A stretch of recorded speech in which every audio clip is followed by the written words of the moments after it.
இப்போ உங்களை வந்து ஆண்டவர் வந்து வலை போட்டு பிடிக்கல, தூண்டில் போட்டு பிடிச்சாருன்னு சொன்னீங்க. கண்டிப்பாக அங்கே வந்து தூண்டில் அப்படின்னா நீங்கள் சொன்ன மாதிரியே பயங்கர வலி, வேதனை. அதுவும் ஒரு கத்தோலிக்க குடும்பத்திலேருந்து நீங்கள் ரட்சிக்கப்படணும்னு ஜெபிக்கிற அளவுக்கு வந்து உங்களுடைய வாழ்க்கை இருந்திருக்கு. அந்த வாழ்க்கை பழைய வாழ்க்கை. கத்தோலிக்கத்தில் இருந்தேன். தப்பு, பயங்கரமான தப்பு. நான் வந்து ஆல்டர் பாய்ஸில் ஒரு மெம்பர். உடுப்பு போடுவோம், உடுப்புன்னு சொல்லுவோம். ஆல்டர் பாய்ஸ்னால் அந்த பீடத்தில் உட்காந்து ஃபாதருக்கு கீழே உட்காந்து பெல் அடிக்கிறதும் சர்வீஸ் பண்ணுறது, புது நன்மை கொடுக்கும்பொழுது அந்த தட்டு, நற்கருணை பணிகள், இப்படி தான் அந்த ஆல்டர் பாய்ஸ். அப்போ எங்கெல்லாம் பார்த்தீங்கன்னா எங்கள் அக்காலாம் கொயர், நான் வந்து ஆல்டர் பாய்ஸ். செயின்ட் ஆண்டோனி சர்ச்சுடைய பங்கு, அந்த பங்கில் ஃபாதர் பாலசாமி இப்பயும் ஞாபகம் இருக்குது, ஃபாதர் ஜேம்ஸ் பரம்பில். அப்போ அந்த ஃபாதரோட அப்போ நாங்கள் சீக்கிரம் போயிடும். பூசைக்கு 7 மணிக்கு பூசைக்குன்னா 6:30 அங்கே இருப்போம். உடுப்புலாம் கொடுத்துட்டு கரெக்டாக போய் நிற்போம். இந்த மாதிரி பெந்தைகோஸ்தே வரணும். 7 மணி 6:30 ஆரம்பிக்காக போகணும் ஒழுக்கம். அப்போ அந்த ரோமன் கத்தோலிக்க குடும்பத்தில் இருந்த எனக்கு பாவங்கள், பக்தி இருக்கும், பாவங்கள் இருக்கும், பரிசுத்தம் இருக்காது. ஆனால் பெந்தைகோஸ்தே பரிசுத்தத்தை குறித்து போதிக்கிறது.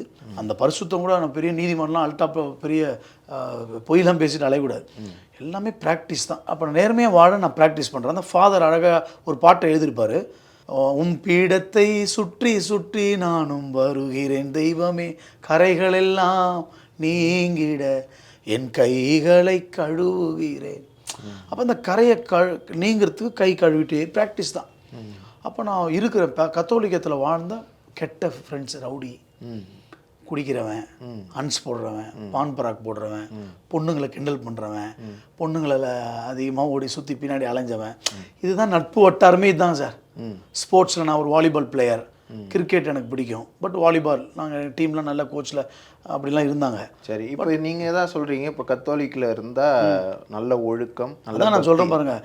சின்ன சின்ன கோயில் ஒழுக்கம், புரியுதா உங்களுக்கு? ஒழுக்கம் மீன்ஸ்னா அதான் நான் சொன்னேன், பரிசுத்தம் இல்லை அதுன்னு சொன்னேன். அதான் அந்த கோவிலுக்குள்ள கோவில் ஒழுக்கம், ஒரு குடும்ப ஒழுக்கம், வீட்டில் ஜெபிக்கிற ஒரு ஒழுக்கம், தனிப்பட்ட ஒழுக்கம் இல்லை, தனிப்பட்ட ஒழுக்கம் இருக்காது. விளங்குதா உங்களுக்கு? இப்போ எங்கள் வீட்டில் போகிற டெய்லி எங்களுக்கு செவ்வாய்க்கிழமையான அந்தோனியார் நாள், புதன்கிழமையான சகாய மாத நாள், வியாழக்கிழமையான குழந்தை இயேசு நாள், வெள்ளிக்கிழமையான இருதய ஆண்டவர் நாள், சனிக்கிழமையான ஆரோக்கிய மாத நாள், டெய்லி நாங்கள் சாம்பிராணி போடுவோம். பக்தி. டெய்லி காலையில் இருந்தோடனே எங்கள் வீட்டில் டிவி சினிமா பாட்டெல்லாம் ஓடாது. காலையில் இருந்தோடனே என்னுடைய சகோதரிகள் நாங்கள் அப்போல்லாம் கேசட் தானே, அதெல்லாம் கஷ்டம். ஒரு வீட்டில் டேப் இருக்குது, பெரிய பெருமை. அப்போ அதை போய் காலையில் அந்த டேப்பில் அந்த பாட்டை போடுவோம். வியாழக்கிழமை நவநாளன்றோ, குழந்தை இயேசுவின் திருநாளன்றோ, அந்த மாதிரி பாட்டெல்லாம் பக்தியாக கேட்போம். அப்படியே காலைல சாம்பிராணி, வேலைக்கு போயிட்டு வரோம், நாங்கள் ஸ்கூல் போயிட்டு வரோம், திருப்பி ஈவினிங் வந்து சாம்பிராணி, பக்தி. ஆனால் இந்த தனிப்பட்ட தனிநபர் ஒழுக்கம், தனிப்பட்ட ஒழுக்கம், இந்த உபதேசம். வீட்டுக்கு ஒரே பையன், 3 அக்கா ஒரு பையன். பட் பாருங்க, ஆனால் அந்த இதில் ரவுடிசம், ரவுடி தில்லு, தைரியம். அப்பயே நான் எம்எல்ஏ ஹாஸ்டலில் எங்கள் அப்பாலாம் அந்த அசம்பிளி டிபார்ட்மெண்ட், அம்மா அசம்பிளி டிபார்ட்மெண்ட், சட்டப்பேரவை செயலகம், அதில் ஒர்க் பண்ணுறதுனால ஒரு தைரியம். ஏன்னா எல்லா எம்எல்ஏ எங்களுக்கு தெரியல, அந்த ஹாஸ்டலில் தானே வருவாங்க. அப்படி இருந்தால் எனக்கு சில எம்எல்ஏலாம் பழக்கம், போவேன், போலீஸ்கார்ட்ட பழக்கம். கேபிள் டிவியில் ஒர்க் பண்ணுறதுனால நிறைய ஆஃபீஸர்ஸ்ங்களுக்கு நாங்கள் தான் கேபிள் டிவியே போடணும். அப்போ போலீஸ் ஸ்டேஷன் உள்ளே நுழைவேன். ஐஏஎஸ் வீட்டில் நான் பார்த்து கிறிஸ்துதாஸ் காந்தி, குருஷியா காந்தி, நிறைய ஐஏஎஸ் பார்த்துருக்கிறேன். இப்போ நம்ம அன்பில் பொய்யா மொழிமோ முன்னாள் அமைச்சருடைய அப்பா, பக்கத்தில் குமரி ஆனந்தன், அதுக்கப்புறம் தாக்கு ரிட்னனு, அப்புறம் பிரதியிலம் எழுதி பாதி பேர் செத்துட்டாங்க அதில். ஆமாம். அதுக்கப்புறம் பரதன், பெரிய பெரிய ஆஃபீஸரு, அதுக்கு ஜிகே மணி, இதை நிறைய தலைவர்லாம் பார்த்துட்டு அவங்க வீட்டில் நாங்கள் தான் கேபிள் டிவி போனோம். அப்போ ஒரு தைரியம், கெத்து, நம்மளே போய் பார்க்குறோம் அப்படின்னு சொல்லிட்டு. அப்போ அந்த தனிநபர் அந்த கெத்து தான் என்னாச்சுன்னா ரவுடிசம், கெட்ட பழக்கம். ஐயத்தி குப்பம், மாட்டா குப்பம், பட்டினம் பாக்கம், இங்கெல்லாம் ஃப்ரெண்ட்ஸு, அந்த லாயஸ் ரோடு, அது கெட்ட பழக்கம். அப்படியே குடிக்கிறது, போகிறது, தப்பு செய்கிறது, எல்லாமே சின்ன வயசுலேயே ஸ்கூல் போகும்போதே கெட்ட பழக்கம் அப்படியே வருது, வளருது.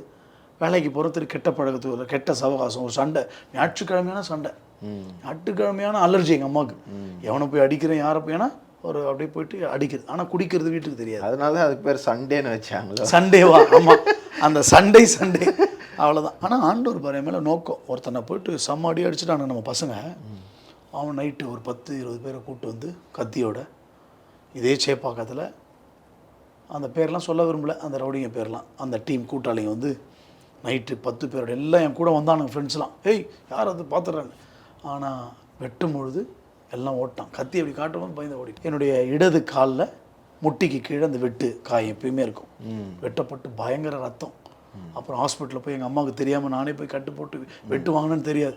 அடுத்த நாள் என் ஃப்ரெண்ட்ஸ்லாம் வரான், அவனை தூக்குவோம் அப்போவும் நீ ஆளை மட்டும் காட்டியான எல்லாருக்கும் கையெடுத்து கும்பிட்டேன். இனிமேல் என் வீட்டில் பெண் பிள்ளைகள் சகோதரிங்க இருக்கிறாங்கப்பா, தயவுசெய்து என்னை விட்டுருங்கன்ட்டு எங்கள் அம்மா அழுது ஜெபிச்சதுனால, என் சகோதரி கண்ணீர் விட்டு ஜெபிச்சதுனால அந்த ஜெபத்தை கத்தர் கேட்டு எனக்கு ஒரு மனமாற்றத்தை தந்து வேதாகம கல்லூரிக்கு போனேன். அங்கே போகும்போது கூட வேதாகம கல்லூரி போகும்போது கூட காசு மேலே காசு வந்து கொட்டுகிற நேரம் இது காதலா காதலா அந்த கேசட் எடுத்துன்னு சோனி வாக்மேன் இருக்கும், என் ஃப்ரெண்டு காஸ்ட்லி, அவன் பெரிய பணக்காரன் புதுப்பேட்டில் இருக்கிறான், அவன் வாக்மேன் கொடுத்தான். அதை எடுத்து போய் அதை தான் கேட்பேன். ரட்சிப்பு கிடைக்கல.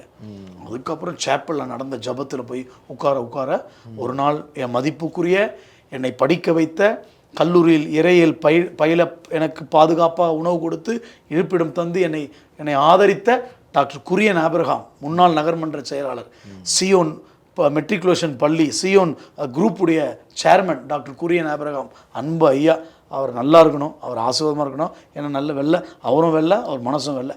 அவருடைய காலேஜில் அவர் வந்து ஜெபம் நடத்தும் பொழுது அந்த ஐபிசி உபதேசத்தில் டீச் பண்ணி ஜபிக்கும் போது அபிஷேகத்தை பெற்று மனமாற்றம் அடைந்து அன்னைக்கு வேதத்தை தூக்கினேன். இன்றைக்கி 2026 என்னை வரைக்கும் அந்த பாவம் கெட்ட பழக்கம் பான்பராக் போடும் 10 பாக்கெட் ஒரே டைம் போட்டு அந்த அந்த எச்சில் கூட வெளியே திப்ப மாட்டேன், ஏன்னா போதையாக இருக்கணும்.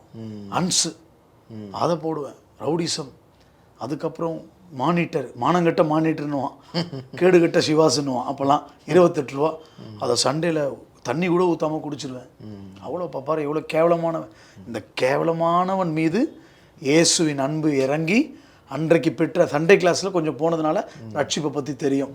அந்த ரட்சிப்பை என் மேல் ஊற்றி என் மீது நோக்கம் வைத்து தகப்பன் ரட்சிப்பை தந்து என்னை ஏற்றுக்கொண்டார். இன்னைக்கு அவர் பாத்திரத்தை, ரட்சிப்பின் பாத்திரத்தை நான் எடுத்துக்கொண்டு இயேசு நல்லவர் என்று இப்போது ஒழுங்கினமானவனுக்கும் ஒழுக்கம் இல்லாதவனுக்கும் ஜபிக்காதவனுக்கும் இயேசு அறியாதவனுக்கும் போய் பாடி சாட்சி சொல்லி வசனம் சொல்லி போதிக்கிறேன்.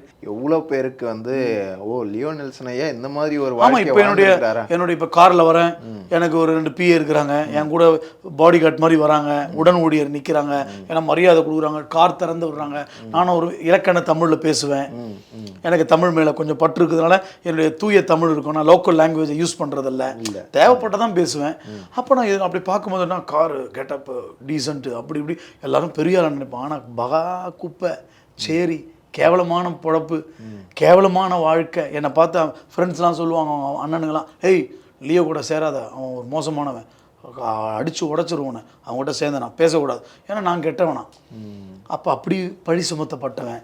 இன்னைக்கு பாருங்கள், அந்த ஆளுங்களே என்கிட்ட வணக்கம் போடுறானுங்க. நான் ரட்சிப்பை பற்றி இன்னைக்கு ஸ்தானத்தில் வந்தேன். அப்போ இந்த ஸ்தானத்தை கொடுத்தவர் யார்? ரட்சிப்பை கொடுத்தவர் யார்? இந்த சேரெல்லாம் கழுவி பண்ணியை குளிப்பாட்டி இன்னைக்கு சுத்தம் பண்ணவர் யார்? ஆடாக மாற்றிட்டார்.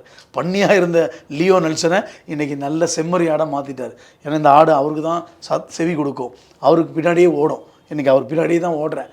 இந்த குடிக்கு, போதைக்கு, அன்ஸுக்கு, பான்பராக்கு, போதை வஸ்துக்கள், கஞ்சா, ஊசி, விபச்சாரம், வேசித்தனம், அடிமையை கிடக்கிற வாலிபர்களே, சகோதரர்களே, இதெல்லாம் கொஞ்ச நாள் இன்பம்.